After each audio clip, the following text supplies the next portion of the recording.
Coming up next, an interview with a certified finalist for the heavyweight title of the greatest rock singer in history on a classic rock staple. Now, we've all heard the saying, sex, drugs, and rock and roll. Well, today's legendary singer had the first and third word in that particular phrase down to a science, proven by today's featured track, which may be the greatest rock song ever written about Coitus. He is the only rock singer to have a top 10 hit with 4 different rock and roll bands. That's not even counting the legendary band he fronted for half a decade. See if you can guess the singer and the band before we get to him. He fronted this legendary band many years after their own legendary singer passed away, tragically. And the reason he stepped into his shoes was because this deceased singer may have spoken to him from the grave. Find out next in his story and his interview on Professor of Rock. Hey, music junkies, Professor of Rock, always here to celebrate the greatest artists and the greatest songs of all time. You know, if you know what rock and roll hoochie coo is, you're gonna dig this channel of deep musical nostalgia. I remember asking my dad that question when I was a kid.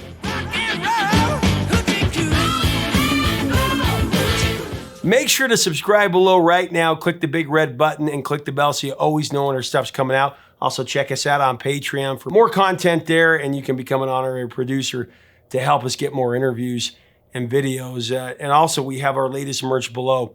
So guess what? It's time for another edition of our show, Revelations. This is where artists, legends give us exclusive behind-the-scenes experiences about their biggest songs and the greatest albums, insight you truly won't find anywhere else. Today, I'm really excited to show you our sit-down interview with a man that is always in the conversation for the greatest rock singer ever. He's a legend's legend. What else can you say about it?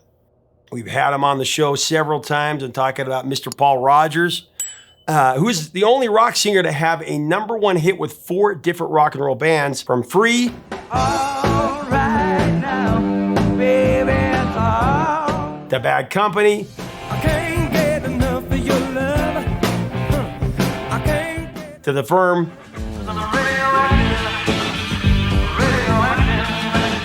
to The Law, laying down the law. Then he stepped in to front Queen for half a decade in the 2000s. Today, Paul will tell us all about it. When he was contemplating joining Brian May and Roger Taylor of Queen, he had an experience where Freddie Mercury spoke to him from the grave. He may have. He'll share that story next. He also shares a story of his classic 70s rocker, Feel Like Makin Love.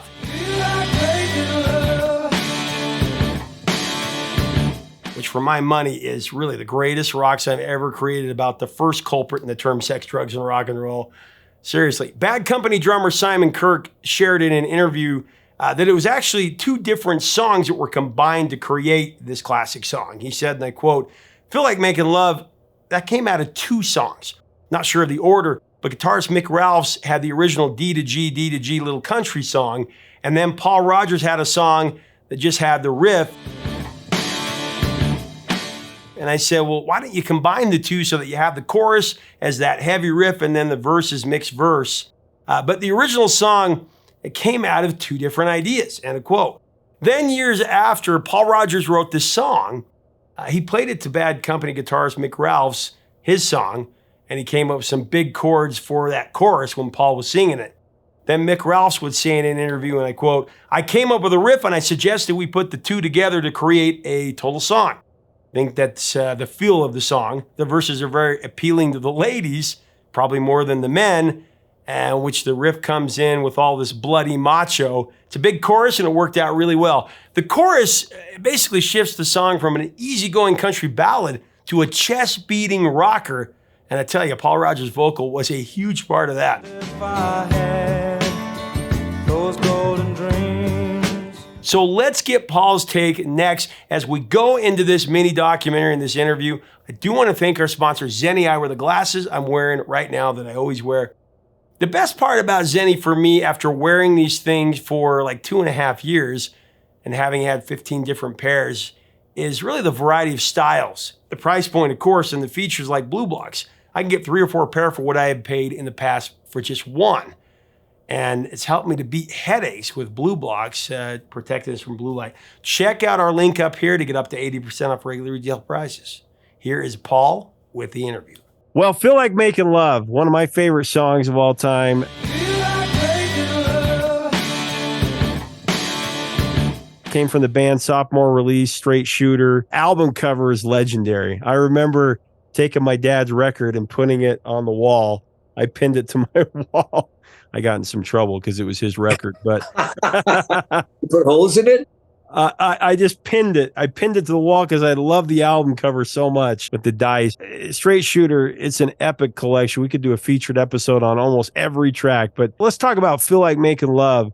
This was a song that started with a verse that you had on the back burner that you'd written clear back, I read, when you were Free. Is that right?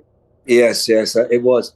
I wrote it when Free were in San Francisco, and I met this group of people. And we hitchhiked up to Rio Nido, which is really tall trees. I mean, really huge old growth trees. It's fantastic. We spent a couple of days up there.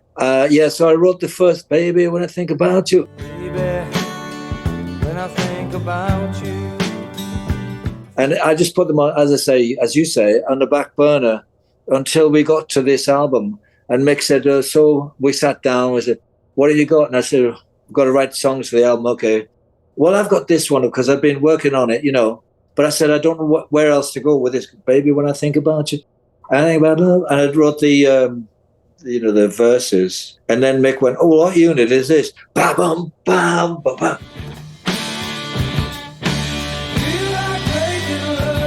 And I went, I feel like making.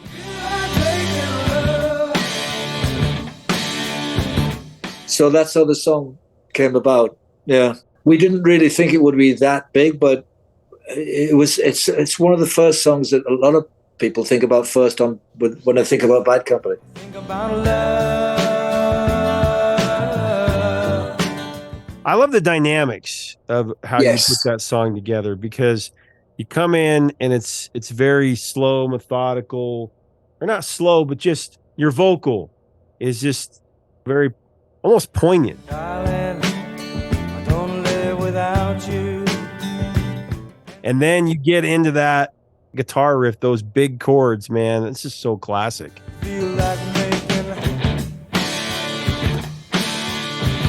it sort of soothes you into a feeling of a false security, really. Wow, it takes your head off. But I think that's definitely two writers coming together there. I mean, Mick's perfect at that sort of thing. It was almost like I read that it was kind of two different songs, because he had that percolating a little bit, those chords, and it kind of came together like like chocolate and peanut butter, or whatever you want to say. I think so. Yes, indeed. Yeah. And also, you can it's almost got two tempos, because the first one, but the first part of it is kind of baby when I think, but then you can go bab up. You can actually slow that down. Funnily enough, it sounds like it might be speeded, like let's hit this hard and fast, but it's actually you can slow down. Bam, bam. You can hit that slowly and like retard it. It's very good if the drummer retards that back.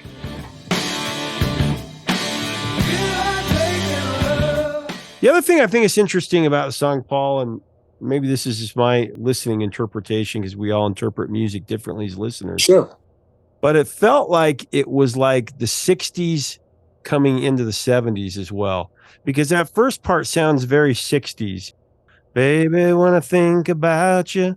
It's almost like a Buffalo Springfield kind of feel. It's a really nice, like kind of late 60s. When that boom, boom, boom comes in, that's 70s. That's like classic rock punching you right in the face. So it's like these two worlds colliding. It was really cool. The past mixed with the present.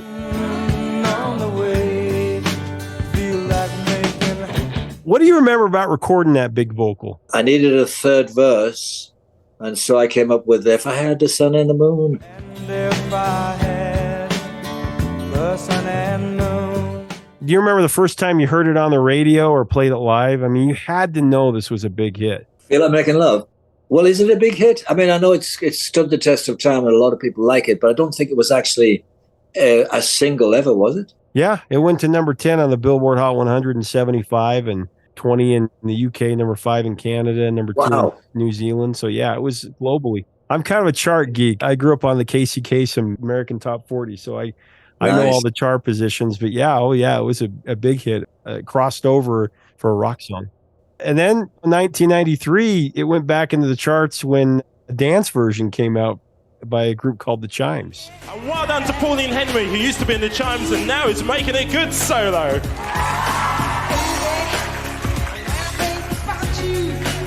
It went to number 12 in 93. So it's a song that also has been used so much in TV and movies. I don't know if you ever saw how they used it in The Office. Oh, he's right there. There he is. Absolutely not. And King of the Hill and The Simpsons and Malcolm in the Middle. I saw The Simpsons one, and he goes, and I wrote that. Catchy song, all right. You really wrote it? Yeah. I was like, yeah. Nice one. And G.I. Jane. And so it's been a real pop culture fixture for a long time. But I think it's just got that classic guitar with the vocals, and it just sticks in people's minds. Yeah. Funny story about that one is, I remember we were driving in the car one time when I was a kid, and I asked my mom if we could hear Feel Like Makin Love. And so all of a sudden, she put in this cassette tape, and I was like, what is this? It was Roberta Flack. Oh. Strolling in the park, watching winter turn to spring. It was Roberta Flack's version. I said, this doesn't feel like making love. I think actually, I think it came out about the same time, didn't it? I feel like making love to you. They're kind of, the ideas are out there in the cosmos, you know. That's right.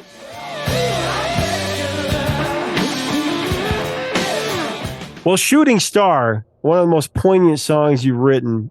It wasn't a single, but certainly one of the most beloved Bad Company tracks ever.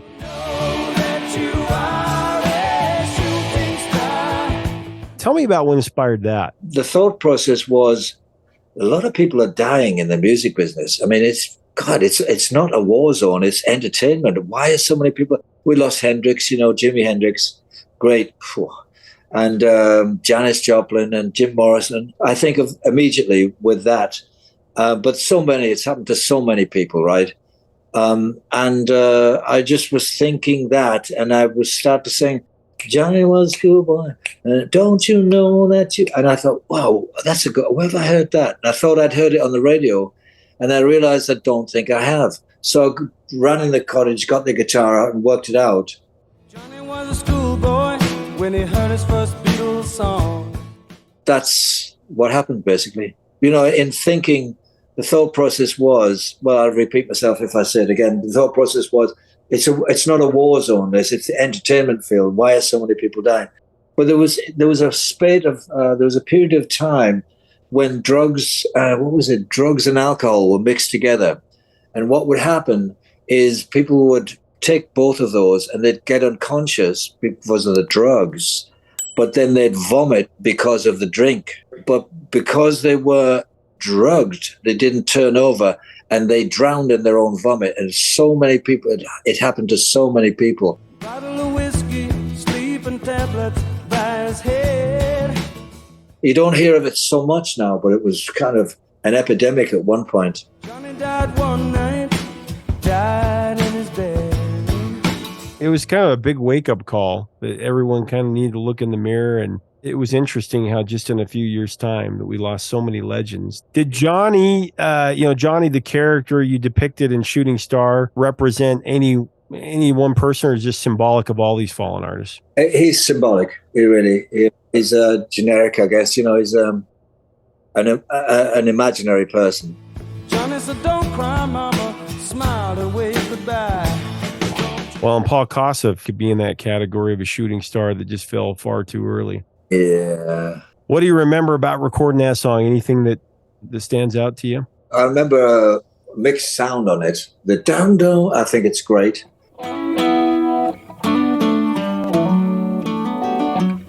For me, I thought the ending was a bit too long. We should have ended it. It goes on a bit,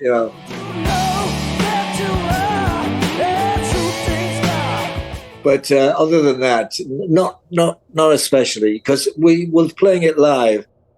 I like to keep it nice and tight, not to go over the top with don't you know, yes, we know, okay, we know. It gets a bit like that after a while.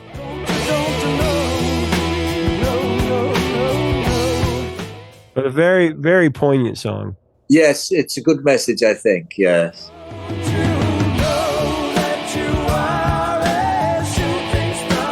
Well, the Fifth Bad Company album, Desolation Angels, was another LP just filled with so many great tracks. I mean, all 10 tracks on that are stellar. But Rock and Roll Fantasy, I'd like to touch on that for a moment.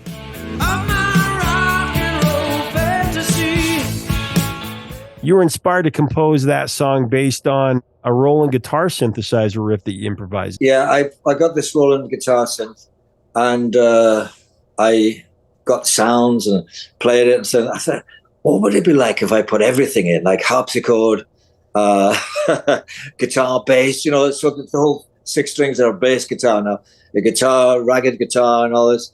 And I put the whole thing in. I went, I think, whoa, this thing's a bloody rock and roll fantasy. And so that was the inspiration for the song. And I just wanted to write a song about our experience, I guess, with music, basically, on stage,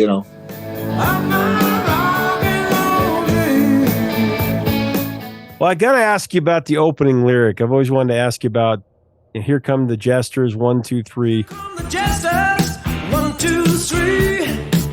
It's all about... Who were the jesters that you were writing about? I just was always curious about that.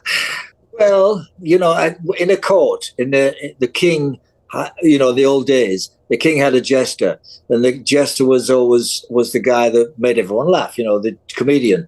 And so that's what I felt was appropriate for that particular song. Justice is a unique word. I don't think anyone's used it before in either blues or soul or rock and roll. Here come the jester, 1, 2, 3. It's all about... Tell us about creating the arrangement, because there's a really cool rhythm structure in that track. It's just a raunchy rock rhythm with almost a dance backbeat. That's very unique in rock and roll.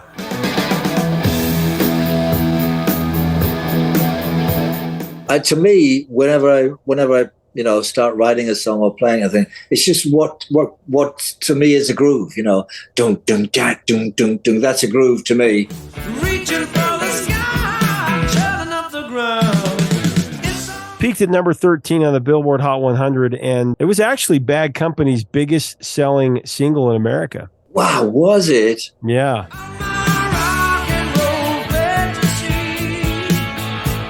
Well, in the 2000s, you continued to record solo music and collaborate with some of the all-time greats, and then you came into Queen, the rejuvenation of Queen, with you taking over as a front man, and I think Freddie Mercury was looking down pleased, because I know that Freddie was a fan. Do you know, it's funny, when Brian asked me to, let's do a couple of gigs together as Queen and Paul Rodgers, just for fun. I was thinking about it. I mean, it didn't take me long to think about it, but midnight that night, the record player suddenly came on. I kid you not, at midnight, and it went, we will rock you. We will rock you. And I looked at my wife, I said, did you switch it? She said, no, it's coming automatically. So you can take that as a sign, or I don't know, but it was very weird, because the thing just doesn't switch itself on and turn on and play a particular song. It was very strange. And I thought, well, somebody up there might be trying to tell me something. But anyway, so we went for these 4 shows, and that turned into 4 years. Because it was conceived as just a TV project, right? It was. Let me backtrack a little bit, because before then, we had Chris Blackwell, or the people that were organizing the TV show, were making a TV show to commemorate Chris Blackwell of Island Records. And they wanted me to top the bill with All Right Now, because All Right Now was so much a part of Island Records, you see. And I said, yes, I'll do that. And I'd be glad to do that. And Queen were playing on they wanted to play on the same show, but obviously they didn't have a singer. And Brian called up and he said, I'll tell you what, here's the deal. We'll be your backing band for All Right Now.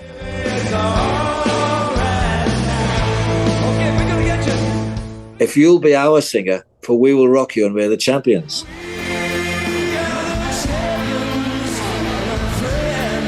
I thought about it for a second. I said, yeah, that sounds great, actually. Queen is my backing band. Fantastic, you know. So we actually did that show, but it turned into 4 years, 2 world tours, and a new album.